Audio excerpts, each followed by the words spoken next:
guys, we're going to go to the NFL here and talk a little bit about the Browns and Shedeur Sanders, because he began his NFL career as QB4, but this weekend, Shedeur Sanders is now going to be QB1 for the Cleveland Browns when he makes his first pro debut against the Raiders in Las Vegas. Shedeur's NFL debut came this past Sunday in a loss to the Ravens.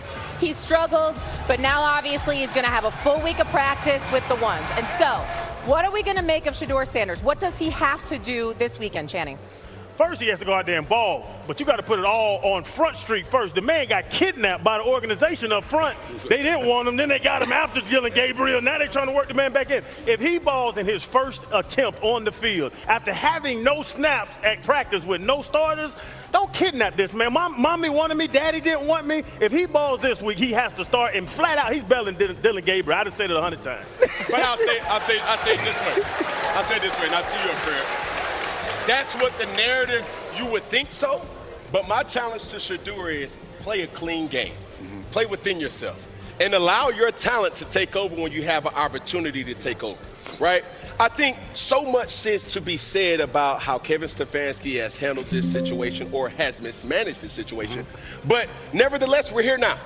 Yeah. Figure it out and make it happen. What you got, Fred? Yeah, I think last I checked, I'm old school, right? So injury can't allow you to lose your starting job. But the Browns are desperate, so who knows what they're going to do there. I think for Shedeur, he has to come in and show some consistency, right? Not just being in the moment, but show that he can just stack reps and stack plays and continue to go out there and make plays and not flinch, because he's talented. But what he's going to give them Sunday, who knows? It's all about the coaching staff, set him up, putting him in the right situations, unlike they did a week ago. Because when they were in the lead, they came out, they passed the ball. Set him up, have a run game, try to ease him into that, get some quick throw opportunities for him. And when you set him up that way, you give him an opportunity to gain confidence. Gain that confidence, that's what he needs, and then he'll be okay. Y'all talk about what he needs to do. Let me tell you what he can't do. He can't look like last week. That cannot happen, because let's call it what it is.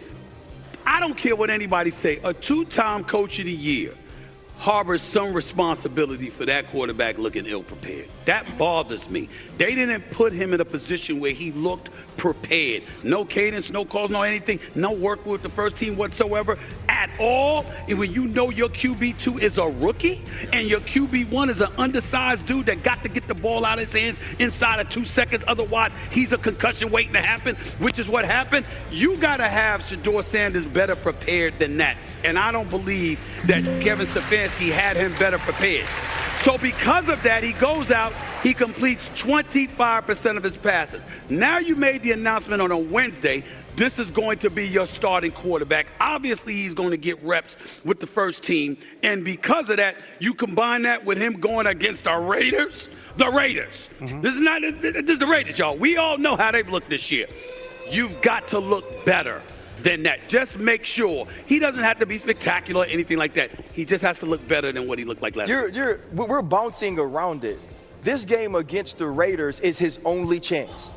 If Shedeur Sanders balls and this team wins, Shedeur Sanders is named the starter for next week. I don't care if Dylan Gabriel is healthy. I don't care if Dylan Gabriel looks like he could come back. If Shedeur plays well against the Raiders and wins, he should be the starter. Right. Inversely, if he doesn't, that's on him. Nobody's going to come up there and say Kevin Stefanski didn't prepare him. Nobody's going to come up there and talk about what he has around him. The Raiders are terrible. An absolute terrible football team. A team that the Cleveland Browns, with that defense, with Quinshon Judkins, with some of the pieces in Jerry Jeudy that you have around them, Tillman, you got to go out and make plays. And Shedeur Sanders has to know that this is not a game no more. You got your opportunity. Everybody in this gym been waiting for Shedeur Sanders to play. Right? So Shedeur Sanders better understand what's at stake this week. This is not about beating the Raiders. This is a career-defining moment as early as you can possibly have one, and he better approach it like that. But is it just about a win? Because the Raiders are terrible. He just wins and doesn't play well. He got to play well. Yeah. He got to play well, because you know the shrapnel of criticism is going to come in his direction. You know there's enough cats out there because of how everything is unfolded since entering the draft. How everything is unfolded, there's cats rooting for him, there's cats rooting against him. We think there's some people within the organization that don't necessarily want him to succeed within the Cleveland Browns. So knowing all of that, You got your opportunity. You're absolutely right, RC. Yeah. This is his moment. He's got to capitalize. You laid out how bad the Raiders are, and no disrespect to the Raiders, but they are not a good football team. So if Shedeur just simply wins, then he solidifies the starting job. No. You think yes, RC? No, absolutely not. No. He has to play well. He has to play well. Like, Shedeur Sanders has to be a reason why they win. Listen, Dylan Gabriel ain't done nothing to keep this job. Fred saying that you can't lose a job to injury, well, hell, you got to actually have a firm grip on it to not lose it to injury. This team has not played well. You got Myles Garrett's the best football player on planet Earth. He has 5 sacks and 4 sacks, and you still get your doors blown off. If you got a quarterback that goes in and does the simple things that Dylan Gabriel does, right? You got to do those, the coaching things. Right. Now go do something that he can't.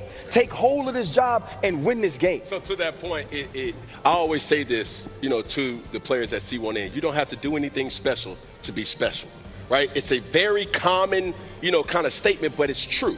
Now, if you look at the stat line at the end of the game, Shay, you say to yourself, hey, Shedeur Sanders had 2 interceptions, and those interceptions was bad interceptions, bad reads or whatever. He had 3 or 4 sacks that was his fault. He didn't slot the protection the right way. Those are the type of things that we say, okay, you have to play well. Now, playing well doesn't automatically mean you have to throw for 250, 300 yards, or even 200 yards. Playing well is saying, hey, my read is right there, the mic point's right there, it's going there, and that's where the ball went. I gave my guy an opportunity. It tipped off of his helmet, and that's why it was an interception. Yep. It can't be because you're looking this way, and then you get your back blew off because you didn't slide the protection in the right way. Hey. Those are all things. Whoa. Please. Give me grace. Give me grace. It was a football analogy, damn it. Like, slow down, bro. Come on, slow down. I was trying to slide the protection and then. Okay. You know what? Slide Get me out of here, bro. Help me out, bro. I don't want your protection. Get me out of here. Let Channing and Fred jump in. What do you guys think? You want a guy to come in and save an offense that's already terrible. All that he's supposed to do, you saying slide the protection, get this right. It's a terrible offense he's walking into. That's a fact. So how is he going to go out here and ball when he's in one of the worst offenses in the league? So now you're saying go make your career in this terrible offense with limited weapons, with no protection. It's young man, go do your thing. It's unfair, but he has to. That's the point. It's unfair, but he has to.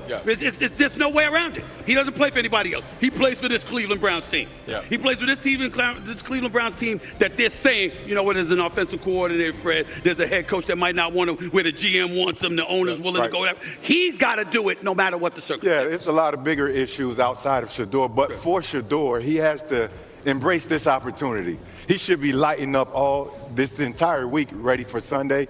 You've been waiting on this moment. We've all been waiting on this moment. What you going to do with it? That's what it comes down to. We'll find out. We'll find out as the Browns will face the Raiders this weekend. And we'll have a lot to say about Shedeur Sanders, obviously, on Monday here on First Take. All right, First Take is here at Bethune-Cookman right now as we roll along.